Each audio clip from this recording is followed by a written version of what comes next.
After a 15-year career, 9 of them being with WWE, CM Punk left the wrestling business behind on June 13th, 2014. So what led up to that decision? Who was to blame? When? And why?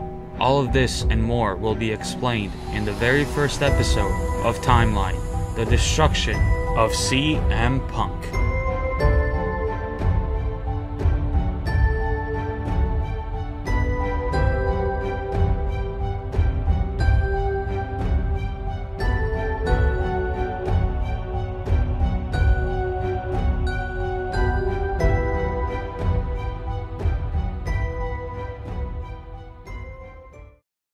I spent a good few hours trying to figure out where to start this video off, and I figured the best place to start is at the beginning, and that beginning is the summer of Punk.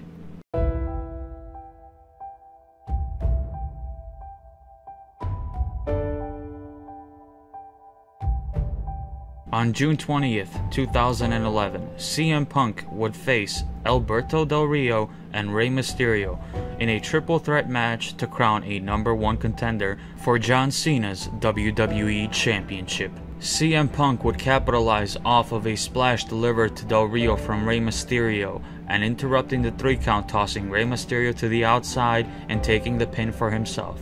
CM Punk would go on to win this match and cut a promo after the match. In said promo, CM Punk stated that he will be facing John Cena for the WWE Championship at the Money in the Bank pay-per-view in his hometown of Chicago, and that not only will he win the title, but he will leave the WWE because on that same day, his contract was expiring.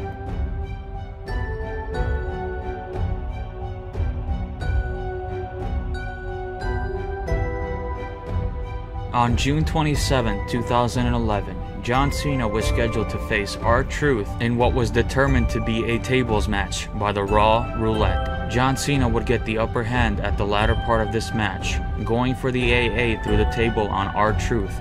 It was at this moment that CM Punk interrupted the match and moved the table, causing R-Truth not to go through it. John Cena would chase CM Punk to the outside where they exchanged blows, Cena gaining the upper hand threw CM Punk back in the ring.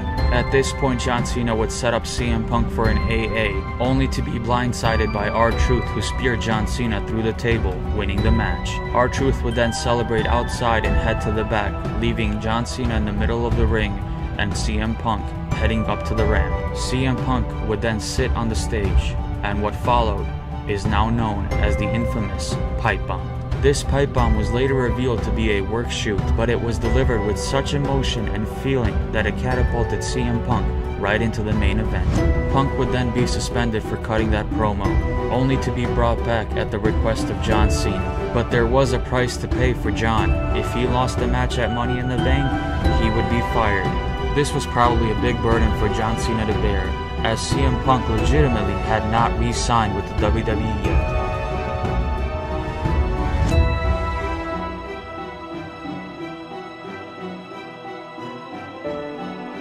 On July 17, 2011, WWE would present its 2nd annual Money in the Bank pay-per-view. In the main event, John Cena vs. CM Punk for the WWE Championship. After 33 minutes of interruptions, an attempted screwjob, and a Money in the Bank cash-in, CM Punk would leave Money in the Bank as the WWE Champion. Heading out of the arena through the crowd, CM Punk would blow Vince McMahon a kiss goodbye. But it wasn't really goodbye, was it? Prior to delivering his 2nd ever 5-star performance, CM Punk re-signed with the WWE the day of Money in the Bank. But let's be honest, there was no way CM Punk was leaving Money in the Bank with that title if he had not re-signed.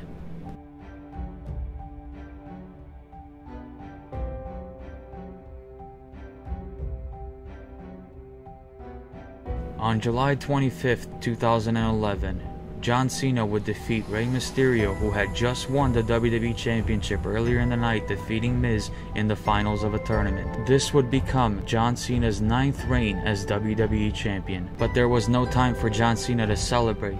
As John Cena was holding the WWE title he just won over his head, Living Colors Cult of Personality hit the speakers of the arena, and out came a WWE Championship wearing CM Punk. This night would end with both CM Punk and John Cena raising their respective WWE titles above their heads in an attempt to solidify who was the real WWE Champion.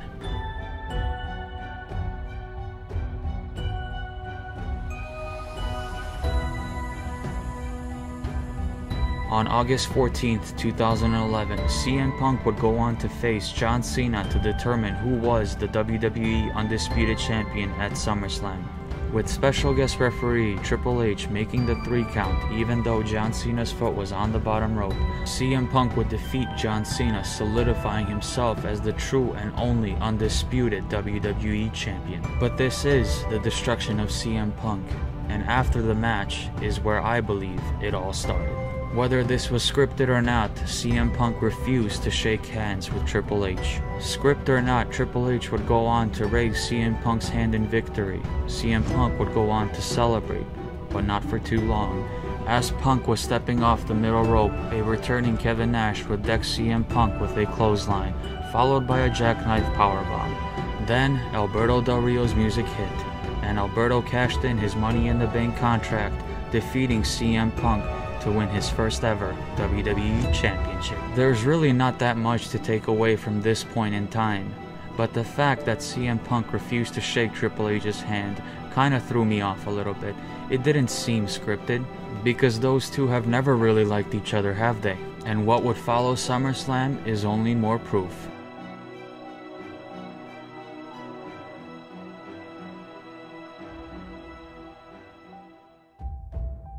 On September 18th, 2011, CM Punk would go on to defeat Kevin Nash in a one-on-one match at Night of Champions. But wait, that didn't happen, did it? No, it didn't. Triple H would go on to replace Kevin Nash in the match against CM Punk at Night of Champions. And for no reason whatsoever, Triple H would go on to defeat CM Punk and end the Summer of Punk. There was absolutely no need for Triple H to go over in this match. CM Punk was white hot at this time, and losing to Triple H ended all the momentum CM Punk had. To make matters worse, Triple H's COO position was on the line in this match, so if Triple H lost, he would lose his job as COO. Which I understand, believe me, I understand. The matches need to have stipulations, matches need to make sense. Why are they fighting if there's no reason, if there's no storyline, right? I get that part. The part that I don't get is Triple H won to retain his position as COO, but just a few weeks later, Vince McMahon would go on to inform Triple H that his duties as COO were no longer needed when the board of directors informed him that Raw was spiraling out of control and the entire roster voted no confidence on Triple H's ability to run the show. So Triple H maintained his job by defeating a white-hot CM Punk only to then lose it a few weeks later. What a storyline, right?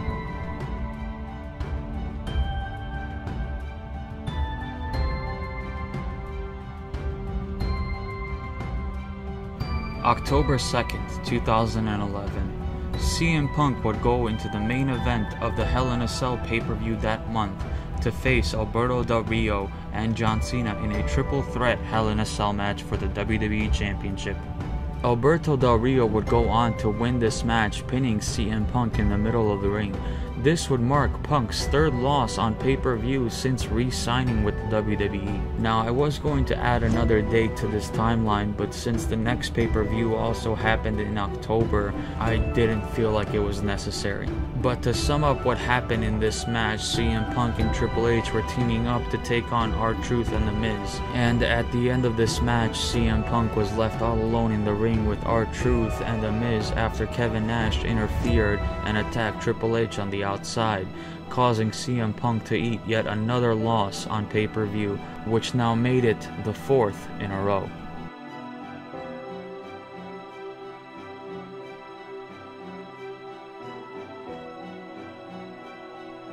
November 20th, 2011. Survivor Series would mark the first time CM Punk got a one-on-one match against Alberto Del Rio for the WWE Championship. Punk would go on to win this match via submission after making Alberto Del Rio submit to the Anaconda Vice, thus winning the WWE Championship for the second time in his career. This would mark CM Punk's first victory on pay-per-view since SummerSlam, and the beginning of his record-breaking 434-day reign as champion.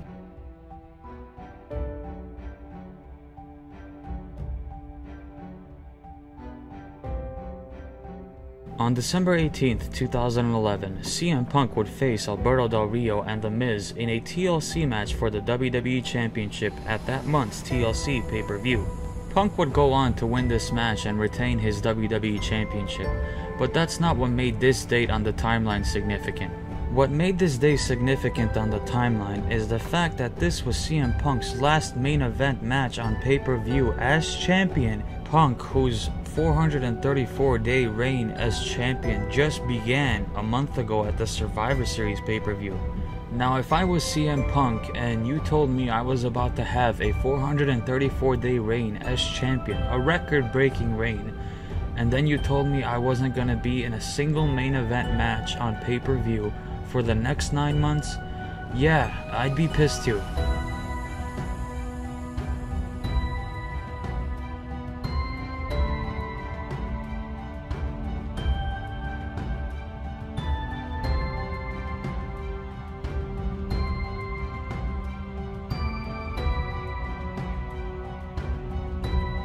On July 23, 2012, Vince McMahon and WWE hosted their 1000th episode of Raw. On this 1000th episode of Raw, you had legends returning from yesterday and the superstars of today making moments that will last forever.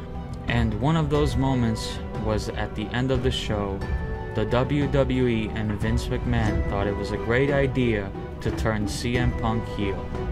Now, don't get me wrong, I'm all for a heel or face turn, especially if it's right for the story, but what if it's wrong for the business? And in this case, it was wrong for the business. You had the guy turn heel, the guy who outsold John Cena in merchandise turn heel. Why? How does that make any business sense? Don't you want to be making more money? And he's the guy that was making it for you. He's the guy that grabbed these imaginary brass rings that you keep talking about. As a matter of fact, he was up at bat and he knocked it out of the park with the bases loaded. But because you needed somebody to work The Rock as a heel, and you knew nobody else could do it, and you were absolutely right, turning him heel was the right thing to do. Until The Rock left. Again.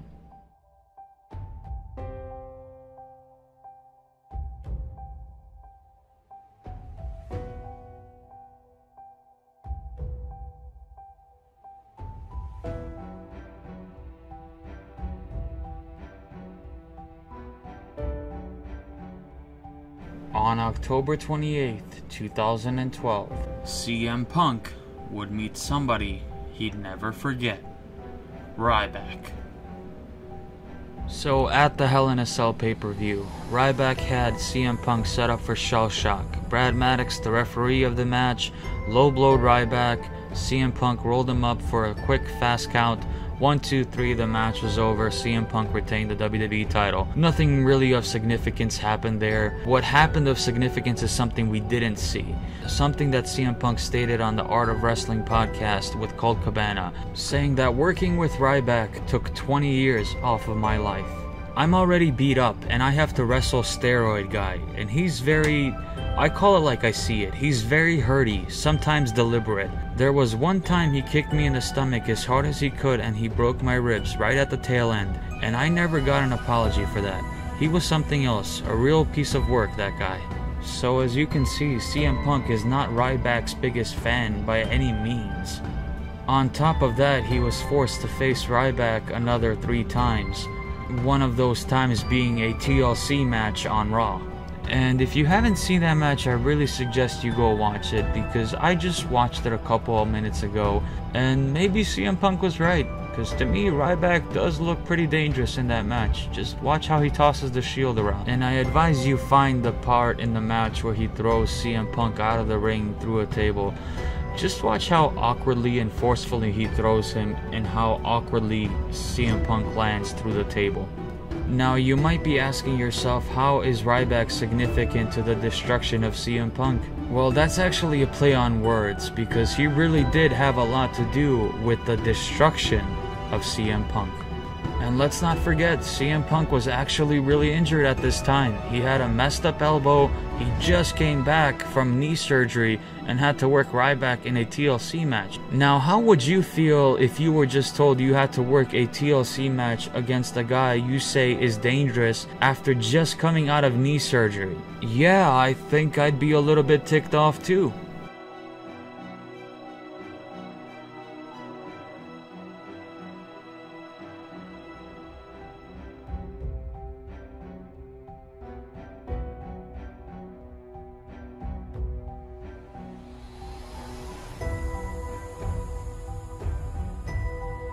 On January 27th, 2013, The Rock and CM Punk did battle for the WWE Championship at the Royal Rumble pay-per-view. The Rock would go on to defeat CM Punk, putting an end to his record-breaking 434-day reign as the WWE Champion. This would mark the last time CM Punk held a title in the WWE until his departure in January of the following year. Punk would then go on to the Elimination Chamber pay-per-view, where he would get his rematch against The Rock for the WWE Championship. Although Punk did not defeat The Rock and win his WWE Championship back, this was not the end of the road to WrestleMania for CM Punk. He had one more opportunity to headline the show of shows, the granddaddy of them all, WrestleMania. All he had to do was beat John Cena in a #1 contenders match on Raw, and the winner of that match got the chance of a lifetime. Faced The Rock at WrestleMania in the main event for the WWE title. However, it wasn't written in the stars for CM Punk, as he lost to John Cena, and Cena went on to face The Rock at WrestleMania for the WWE title. But this wasn't the dead end for CM Punk on his road to WrestleMania, as CM Punk went on to face The Undertaker at WrestleMania 29. Punk and Taker would go on to have the match of the night at WrestleMania 29. In a losing effort, CM Punk could not defeat the Streak. CM Punk would then appear on the following Monday Night Raw, would start cutting a promo, all of a sudden stop, leave the arena, and disappear for 2 months.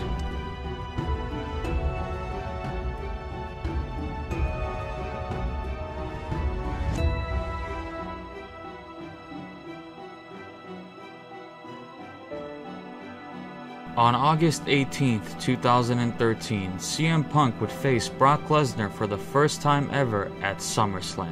Prior to that, CM Punk would make his return in Chicago at the WWE Payback pay-per-view in May of 2013. Punk would then go on to the Money in the Bank ladder match at the following month's pay-per-view, where Paul Heyman would turn on CM Punk and officially start his feud with Brock Lesnar. Lesnar would go on to SummerSlam and defeat CM Punk in a no disqualifications match. This would be the third time that CM Punk put over a part-timer in one of the 4 big shows out of the year, and the last.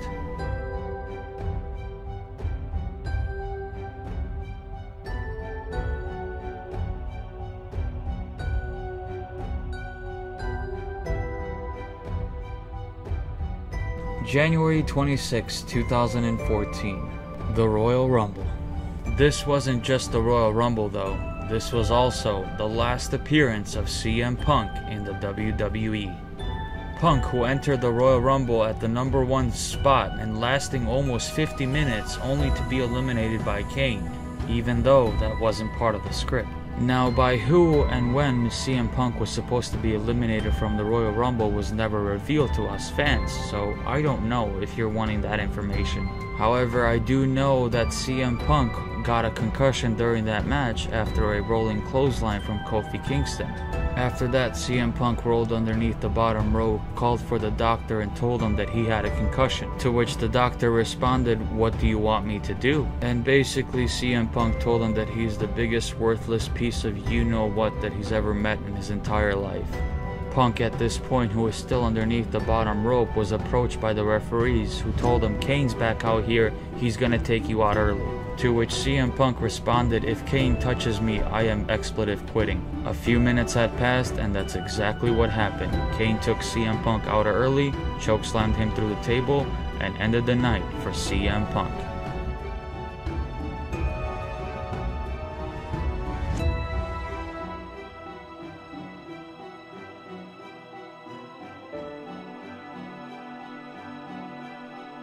January 27th, 2014. After leaving Pittsburgh, Pennsylvania that night, CM Punk drove approximately 130 miles to Cleveland, Ohio for that night's Raw in the Quicken Loans Arena.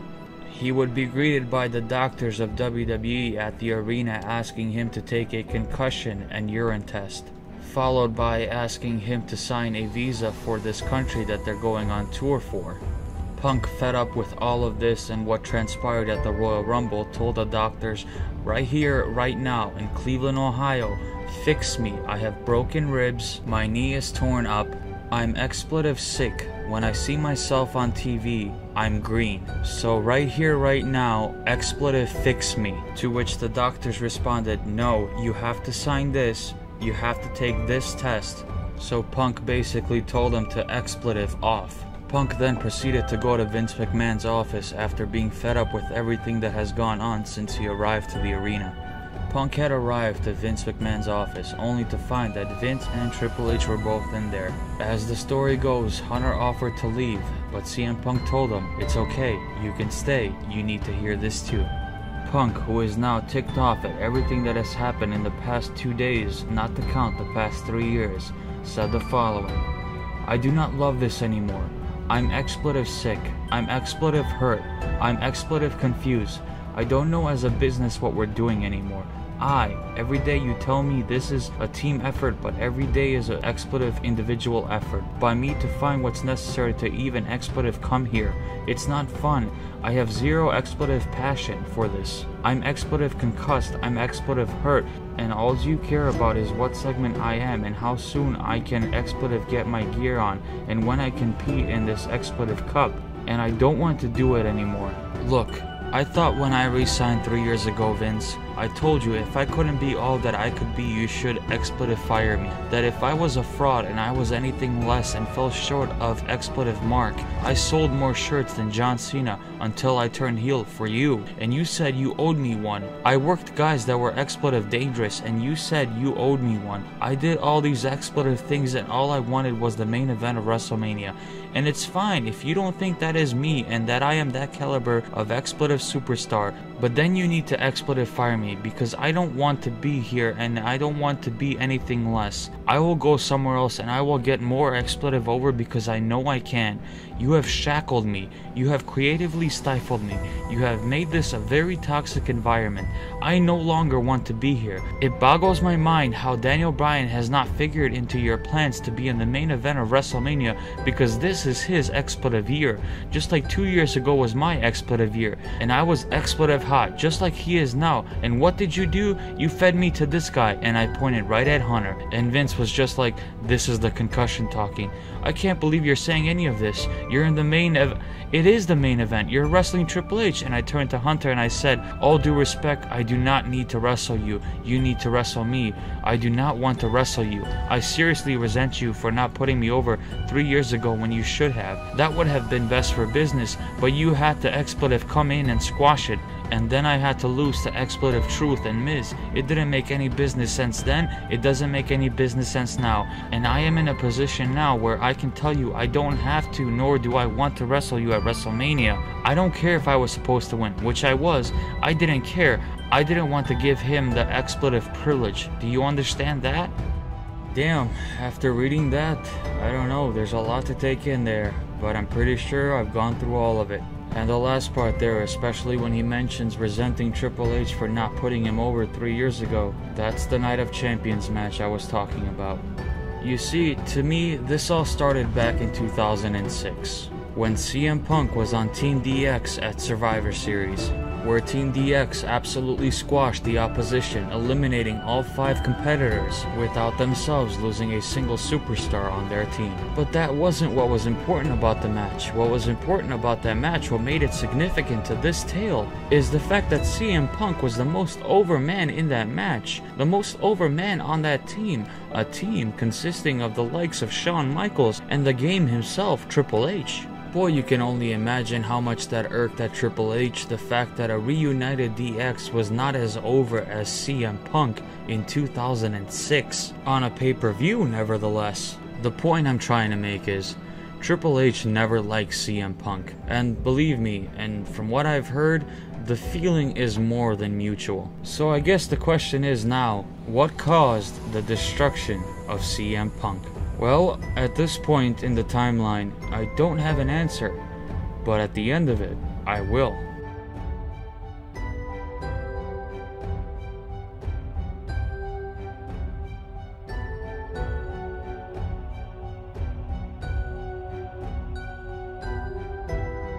June 13th, 2014.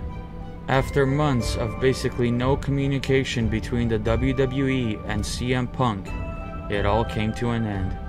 CM Punk, who was getting married that day, received a FedEx from WWE with his release paperwork. CM Punk had been fired from the WWE.